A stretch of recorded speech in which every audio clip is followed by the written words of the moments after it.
ॐ अज्ञानतिमिरान्धस्य ज्ञानाञ्जनशलाकया चक्षुरुन्मिलितं येन तस्मै श्रीगुरवे नमः। वाञ्छाकल्पतरुभ्यश्च कृपा सिन्धुभ्येव च पतितानां पावनेभ्यो वैष्णवेभ्यो नमो नमः। नमो महावदन्याय कृष्ण प्रेम प्रदायते कृष्णाय कृष्ण चैतन्य नाम्ने गौरत्विषे नमः। हे कृष्ण करुणा सिंधो दीनबंधो जगत्पते गोपेश गोपिका कांत राधा कांत नमोस्तुते। तप्त कांचन गौरांगी राधे वृंदावनेश्वरी वृषभानुसुते देवी प्रणमामि हरिप्रिये। वृंदाय तुलसीदेव्यै प्रियाय केशवस्य च कृष्ण भक्ति प्रदे देवी सत्यवत्यै नमो नमः।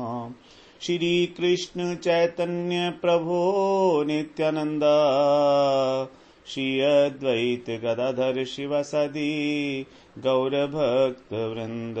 हरे कृष्ण कृष्ण कृष्ण हरे हरे हरे राम राम राम हरे हरे।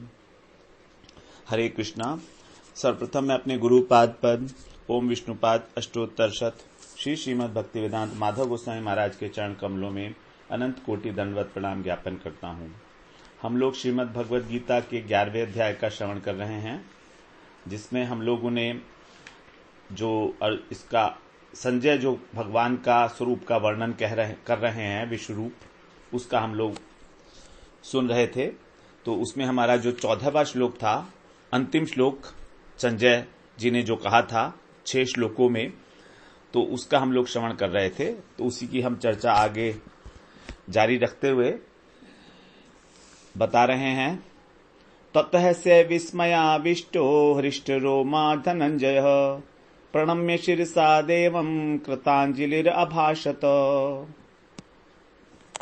इस प्रकार अर्जुन आश्चर्य से चकित हो गए, विस्मय से आविष्ट होकर और हृष्ट रोमा पुलकित होकर भगवान के प्रति अत्यंत श्रद्धापूर्वक हाथ जोड़कर उनको प्रणाम कर रहे हैं, सिर झुकाकर। प्रणम्य शिरसा देवम, सिर से प्रणाम कर रहे हैं हाथ जोड़कर भगवान को। तो यहां पर हम लोग बात कर चुके थे विस्मयाविष्टों के विषय में। अब हम करते हैं हृष्ट रोमा। अर्जुन के शरीर में जो रोमांच उत्पन्न हो रहा है, सात्विक विकार। तो ये जो सात्विक विकार हैं, ये जब उत्पन्न होते हैं तो फिर इनको दबाया नहीं जा सकता, चेष्टा करके भी। स्वाभाविक होते हैं ये। जैसे यदि छोटे बर्तन में अधिक द्रव्य डाल दिया जाए तो वो उफन कर बाहर आ जाता है, उसी प्रकार से जो अद्भुत रस है उसका जो उफान है, यही अर्जुन के शरीर के अंदर पुलक बनकर हृष्ट रोमा, उनका सारा शरीर जो है पुलकायमान हो गया, उनके रोंगटे खड़े हो गए। तो ये सिहरन जो पैदा हो रही है अर्जुन के शरीर में, ये अद्भुत रस के कारण हो रही है। तो ये जो सात्विक विकार है, तो इसका जो अद्भुत रस का स्थायी भाव है वो तो है विस्मय। और विस्मय का मतलब है इसके अंदर जो मुख्य एलिमेंट है वो है चमत्कारिता। रस के अंदर जब चमत्कारिता होती है तभी वो रस कहलाता है। रसे सारस चमत्कारो यद विना न रसो रसः। अर्थात चमत्कारिता की अनुभूति जब हृदय में होती है तो वही है रस का प्राण, और उसके बिना रस को रस नहीं कह सकते। सभी प्रकार के जितने भी रस हैं, 5 मुख्य रस हैं और 7 गौण रस हैं, 12 रस बताए गए हैं, सब में एक प्रकार की चमत्कारिता होती है। लेकिन अद्भुत रस में तो चमत्कारिता की पराकाष्ठा ही है। इसीलिए इसी का अनुभाव है प्रणम्य शिरसा देवम कृतांजलिर अभाषत। अनुभाव का मतलब जो बाद में भाव होता है, अनु का मतलब होता है बाद में। तो जो बाद में भाव उठा, शरीर के अंदर जो भाव उठ रहा है, यह है प्रणम्य शिरसा देवम कृतांजलिर अभाषत।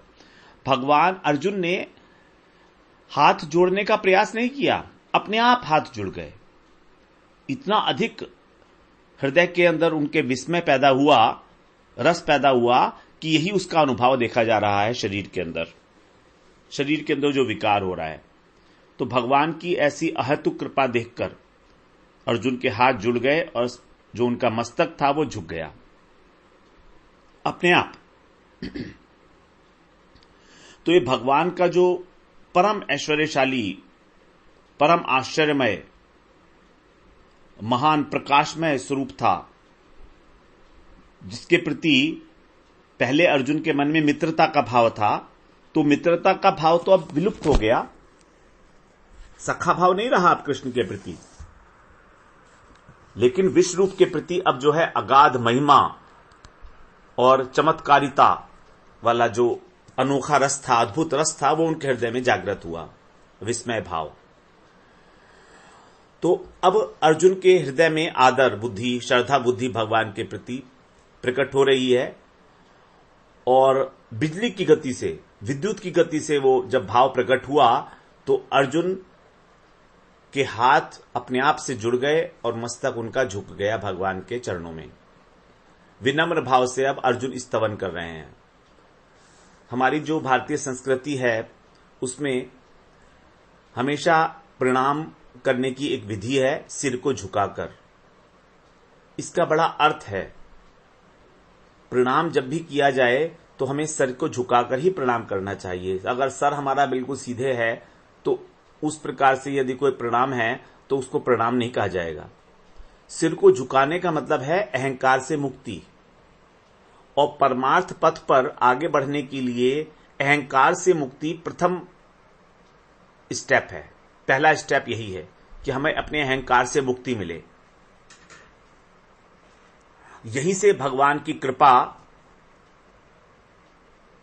हमारे अंदर प्रवेश करती है, और हमारा जो मन है, हमारी जो बुद्धि है, उसके अंदर जो विरोधी बातें हैं उन सबको शुद्ध करती है।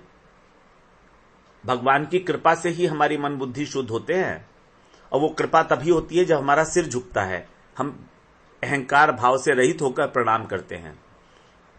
तो 6 श्लोकों में संजय जी ने भगवान के विश्व रूप का संक्षेप में वर्णन किया और अर्जुन की भाव दशा का भी चित्रण किया। साथ में बताया उन्होंने कि भगवान का विश्व रूप कैसा है, किसने वो विश्व रूप दिखाया, जिसे दिखाया उस पर उसकी दर्शन की प्रतिक्रिया क्या हुई, अर्थात अर्जुन की भाव स्थिति क्या हुई। तो वास्तव में विश्व रूप दर्शन का जो अर्थ है वो क्या है? एकत्व में बहुत का दर्शन। भगवान का एक ही शरीर है, उसके अंदर ही अनेक अनेक प्रकार के अनंत अनंत ब्रह्मांड दिखाई देना, यही है एकत्व में बहुत्व। सारा का सारा जगत भगवान के शरीर में है, इस तत्व की अनुभूति। और जिसने दिखाया वो कौन है? महायोगेश्वर हरि, महान योगेश्वर। और दर्शन करके जो विस्मय से आविष्ट हो गए, जिनकी देह पुलकित हो गई, वो है उनके भक्त अर्जुन।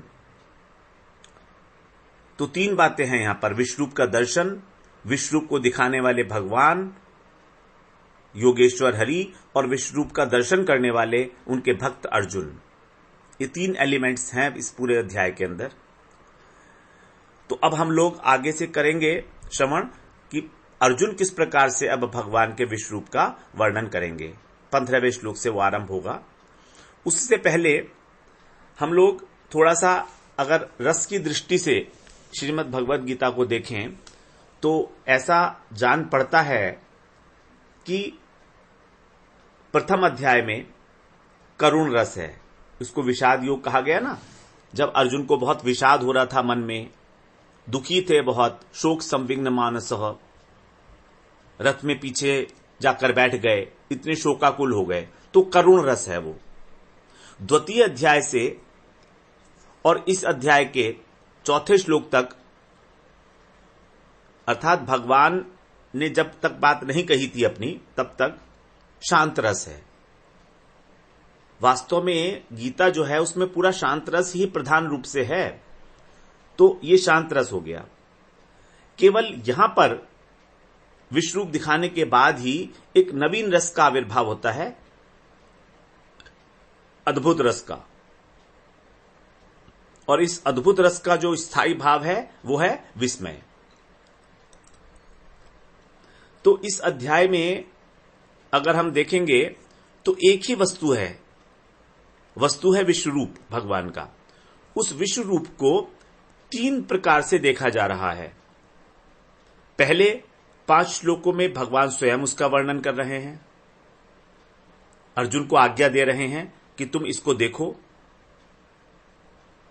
अभी तक अर्जुन श्रोता थे, अभी तक अर्जुन सुन रहे थे, लेकिन अब भगवान कह रहे हैं अब तुम श्रोता से दृष्टा बन जाओ।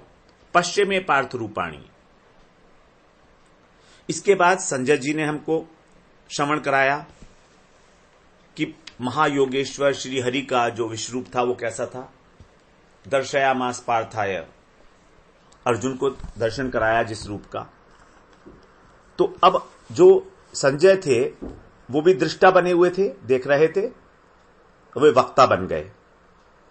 कुछ समय के लिए वक्ता बन गए, उन्होंने अपने विचारों को व्यक्त किया। उसके बाद अर्जुन जो हैं 15वें श्लोक से खुद ही विश्व रूप का वर्णन करेंगे।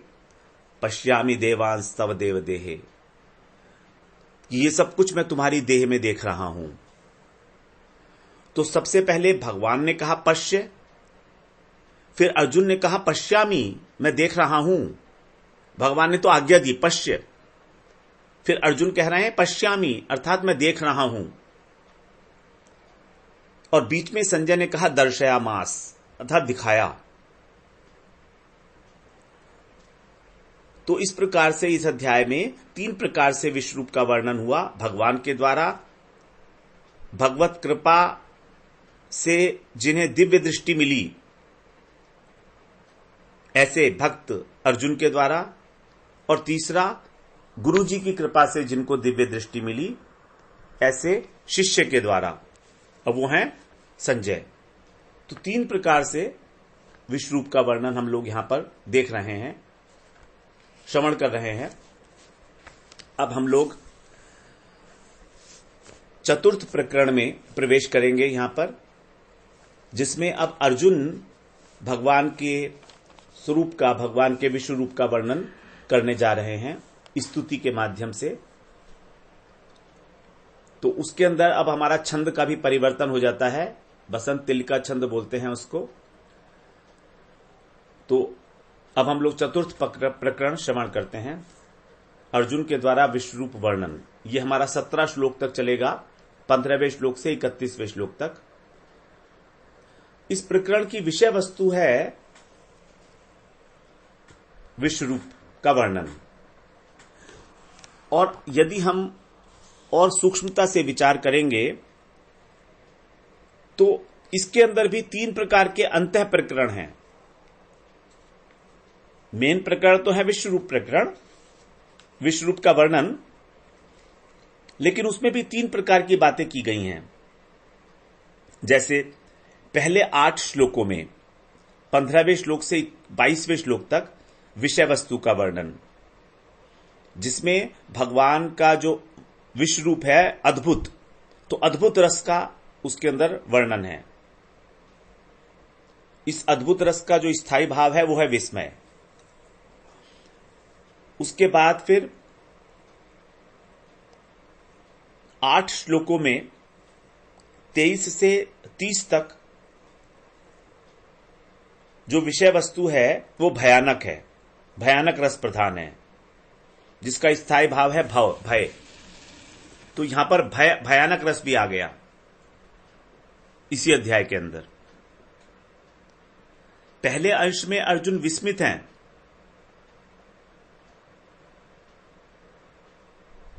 पहले अंश में अर्जुन विस्मित हैं, और जिसको देख रहे हैं जो ऋषि इत्यादि हैं विश्व रूप के अंदर भगवान के दिखाई दे रहे हैं, वो भी विस्मित हैं। विस्मिताश्चैव सर्वे, 22वें श्लोक में कहा अर्जुन ने। जिसको देखा जा रहा है, मतलब भगवान के विश्व रूप में जो अनेक प्रकार के देवता, गंधर्व इत्यादि दिखाई दे रहे हैं, वो भी सारे के सारे विस्मित हैं। दूसरे अंश में अर्जुन भयभीत है। जब अर्जुन भयभीत हैं तो उनको सारा विश्व भी भयभीत दिखाई दे रहा है, व्यथित दिख रहा है। दृष्ट्वा लोका प्रविथतम तथा हम। तो देखिए, जिस प्रकार के अर्जुन के भाव हैं, वही प्रकार के भाव जो है उनको विश्व रूप के अंदर दिखाई दे रहे हैं। पहले 8 श्लोकों में 15वें श्लोक से 22वें श्लोक तक अर्जुन विस्मित हैं। तो उन्होंने 22वें श्लोक में कंक्लूड किया कि जितने भी अन्य देवी देवता दिखाई दे रहे हैं वहां पर, वो भी सारे के सारे विस्मित हैं। वीक्षन्ति त्वाम विस्मिताश्चैव सर्वे। रुद्र हैं, आदित्य है, वसु हैं, अश्वनी कुमार, गंधर्व, यक्ष, असुर, सिद्ध, जितने भी हैं सब अर्जुन को दिखाई दे रहे हैं। अरे ये तो विस्मित ही हैं। तो अर्जुन का अपना भाव ही वास्तव में उनके ऊपर आरोपित हो रहा है। ये एक विशेष बात है, इसलिए हम लोग इसकी चर्चा भी कर रहे हैं थोड़ी सी। अब 22वें श्लोक में विस्मय को हटाकर अब उसके बाद जो है भयानक रूप दिखाई दे रहा है अर्जुन को 23वें श्लोक में, जो अंतः प्रकरण है। तो 23वें श्लोक से फिर 30वें श्लोक तक 8 श्लोकों के अंदर भयानक है, भयभीत है अर्जुन। 23वें श्लोक में ही अर्जुन ने बताया ये बात, दृष्ट्वा लोका प्रविथतास्तथाहम्। उसका आरंभ ही भय से हो रहा है कि आपका जो स्वरूप है इतना भयंकर है। और अंतिम श्लोक में, मतलब इस प्रकरण के अंतिम श्लोक में, अर्थात 31वें श्लोक में एक ही श्लोक है जिसमें अर्जुन प्रश्न कर रहे हैं भगवान से कि आप कौन हैं ये बताइए। आख्या ही मे को भवान उग्र रूपो। आप कौन हैं इतने उग्र रूप वाले, इतने क्रोधित, इतने भयंकर रूप वाले, आप कौन हैं मुझे बताइए। मैं ये समझ नहीं पा रहा हूं कि आप क्या चाहते हैं, आप क्या करना चाहते हैं। आपको नमस्कार है। तो इस एक प्रकरण के अंदर 17 श्लोकों के प्रकरण के अंदर ही 3 प्रकार के यहां पर अंतः प्रकरण हो गए। पहले 8 श्लोकों के अंदर विस्मय, अद्भुत रस, दूसरे 8 श्लोकों के अंदर भयानक रस, और तीसरे और अंतिम श्लोक के अंदर प्रश्न अर्जुन का भगवान के प्रति। तो अद्भुत रस जिसका स्थायी भाव है विस्मय, और भयानक रस का स्थायी भाव है भय। अद्भुत रस कि विस्मय से क्या होता है अर्जुन के शरीर में, पुलकायमान, सारा शरीर उनका जो है रोमांचित हो गया। और भयानक रस का जो स्थायी भाव है वो है भय। तो इस भय से क्या होता है, इसका अनुभव क्या है, कंपन। वेप माने है किरीटी, 35वें श्लोक में जो कहा संजय ने। तो पुलक और कंप ये दोनों ही सात्विक भाव है। पुलक और कंप, जब भी हम किसी बहुत बड़ी चीज को देखते हैं, बहुत विशाल किसी वस्तु को देखते हैं, तो हमारा जो हृदय का भाव है वो भय से आक्रांत हो जाता है। और भय से आक्रांत होने के कारण हमारे चित्त में हमारा चित्त संकुचित सा हो जाता है, बंद सा हो जाता है। लेकिन जब हम विस्मय होता है किसी चीज के विषय में, आकर्षण होता है दर्शनीय वस्तु में, तो फिर हमारा मन करता है कि हम जाकर उसको और अच्छी तरह से देखें, उससे मिले। तो भयानक रस में होता है विकर्षण। विकर्षण क्यों होता है, अपनी सत्ता कायम करने के लिए प्रयास। लेकिन विस्मय रस में ऐसा नहीं होता। विस्मय रस में होता है आकर्षण। हम और उसके पास जाकर उसको समझना चाहते हैं, देखना चाहते हैं। जैसे भगवान ने 9वें अध्याय में बोला था कि भगवान अमृत भी हैं और मृत्यु भी हैं, दोनों हैं। तो यहां पर अर्जुन इस बात का प्रत्यक्ष दर्शन कर रहे हैं कि भगवान मृत्यु किस प्रकार से हैं और भगवान अमृत किस प्रकार से हैं। पहले जो देखा विस्मय जिसमें हुआ वो तो अमृतमय स्वरूप था भगवान का, और इच्छा हो रही थी कि और देखें और देखें। बाद में जब भयानक दृश्य देखा तो मृत्युमय रूप था भगवान का। तो अमृतमय जो रूप था उसको तो अर्जुन पहचानते थे। अर्जुन अमृतमय स्वरूप को जानते थे भगवान के, क्योंकि 18वें श्लोक में भगवान तो बताएंगे वो, तो हम अव्यय शाश्वत धर्म गोप्ता, आप सनातन धर्म के रक्षक हो, आप सनातन पुरुष हो। लेकिन भगवान का जो मृत्युमय रूप था उसको अर्जुन नहीं पहचानते थे। इसीलिए अब अंतिम श्लोक के अंदर इस प्रकरण के अर्थात 31वें श्लोक में उन्होंने परिचय पूछा उस रूप का, आख्या ही में को भवानुगुरु रूपो। भगवान के इस प्रकरण में दो रूप हैं, एक तो विस्मय कारक और एक भयानक। अब विस्मय कारक रूप के विषय में अर्जुन जानते थे, जो उन्होंने बताया भी कि आप आदि पुरुष हैं, आप सनातन पुरुष हैं। लेकिन अर्जुन ये नहीं जान पाए कि ये भयानक रूप भगवान का कौन सा है और मुझे क्यों दिखा रहे हैं, क्या करना चाहते हैं इसको दिखाकर, ये अर्जुन की समझ में नहीं आया। तो उसके लिए उन्होंने प्रश्न किया। तो 17 श्लोकों के अंदर हम लोग अर्जुन की ये स्तुति सुनेंगे। 8 श्लोक विस्मय वाले और 8 श्लोक हैं भयानक रूप वाले, अर्जुन का भगवान का भयानक रूप, और 17वें श्लोक में अर्जुन का प्रश्न। अब हम लोग श्लोक वाइज जो है इसका श्रवण करते हैं, किस प्रकार से अर्जुन स्तुति कर रहे हैं। 15वें श्लोक में अर्जुन उवाच पश्यामि देवांस तव देव देहे सर्वांस्तथा भूत विशेष संघान ब्रह्माणमीशं कमलासनस्थम् ऋषीश्च सर्वानुरंगांश्च देव्यान् ऋषीश्च सर्वानुरंगांश्च देव्यान्। अर्जुन कह रहे हैं भगवान से, संबोधन कर रहे हैं देव, हे देव, मैं आपके शरीर में क्या क्या देख रहा हूं। पश्यामी मतलब देख रहा हूं, प्रेजेंट कंटिन्यूअस, वर्तमान काल में क्या देख रहा हूं। संपूर्ण देवताओं को, सर्वान संपूर्ण देवताओं को देख रहा हूं, और प्राणियों के विशेष विशेष समुदाय, भूत विशेष संघान, भूत माने प्राणी, संघान माने समुदाय, समूह, अलग अलग समुदाय प्राणियों के। फिर तीसरा क्या है, कमल रूपी, कमल के आसन पर बैठे हुए जो है ब्रह्मा जी। ब्रह्मा जी की उत्पत्ति हुई है ना भगवान के नाभि कमल से, तो नाभि से भगवान के जो नाल निकली है उसी के ऊपर कमल जो है ब्रह्मा जी का वो है स्थान है, जिसके ऊपर आसन है, जिसके ऊपर बैठते हैं, तो कमलासन। और देख रहा हूं मैं शंकर को, शिव जी को भी। शिव जी ने कहा ईशम, ईश।